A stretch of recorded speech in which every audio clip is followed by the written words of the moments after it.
శంకరుల గురువు గోవింద భగవత్పాదులు శంకరాచార్యులు కేరళ రాష్ట్రంలోని కాలడి అనేటువంటి గ్రామంలో జన్మించాడు.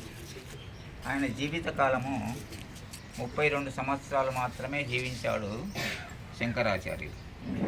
మరి ఆయన కేరళ రాష్ట్రంలో ఆనాడు ఎంతో అరాచకాలు జరుగుతున్నాయి.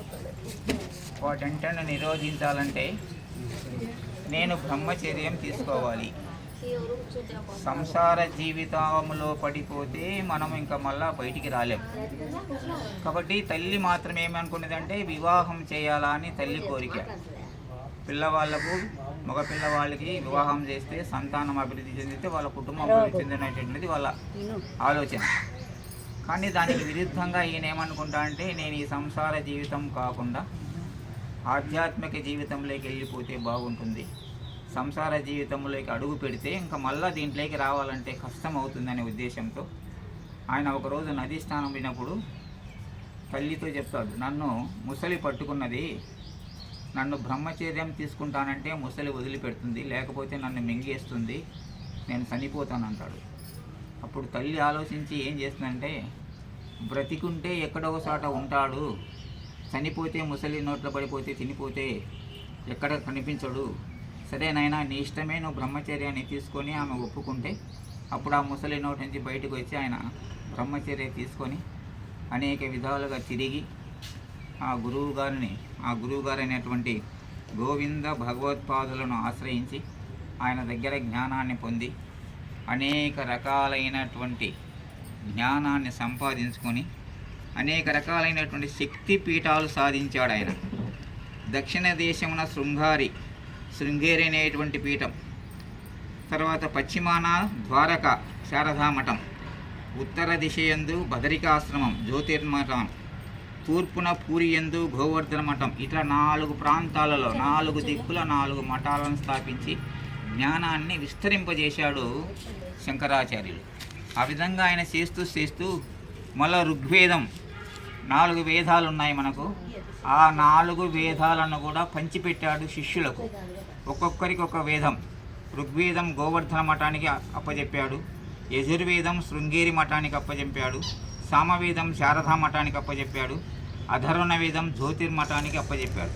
ఈ విధంగా ఆయన అన్ని మఠాలను అభివృద్ధి చేస్తూ ఎంతో విలువైనటువంటి సమాజం, మానవుడు ఎందుకు వచ్చాడు, ఏం తీసుకెళ్తాడు, మానవ జన్మ రావటమే చాలా గొప్పది.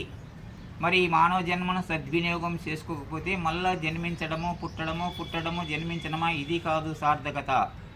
మానవుడు జన్మించినప్పుడు, మానవ జన్మ స్వీకరించినప్పుడు ఇది మహత్తర కార్యక్రమాలు చేయడానికే మానవ జన్మ వచ్చింది.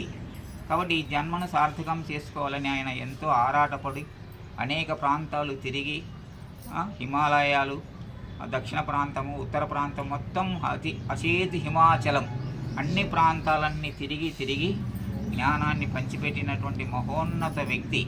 మరి ఆయన గురించి తెలుసుకోవాలంటే ఎన్నో గ్రంథాలు ఉన్నాయి, ఎంతో ప్రేమ ఉంది, ఎన్నో గొప్ప గొప్ప విషయాలు ఆయనకు మనం చెప్పాడు. అందులో ఏం చేస్తారంటే సనాతన ధర్మాన్ని ఆచరించండి. మంది సనాతన ధర్మం ఇప్పుడు వచ్చింది కాదు, ఇది గతంలో ఎంతో కాలం నుంచి ఉన్నటువంటి ధర్మం ఇది. ఆ ధర్మాన్ని ఆచరించండి. ధర్మం అంటే ఏంది?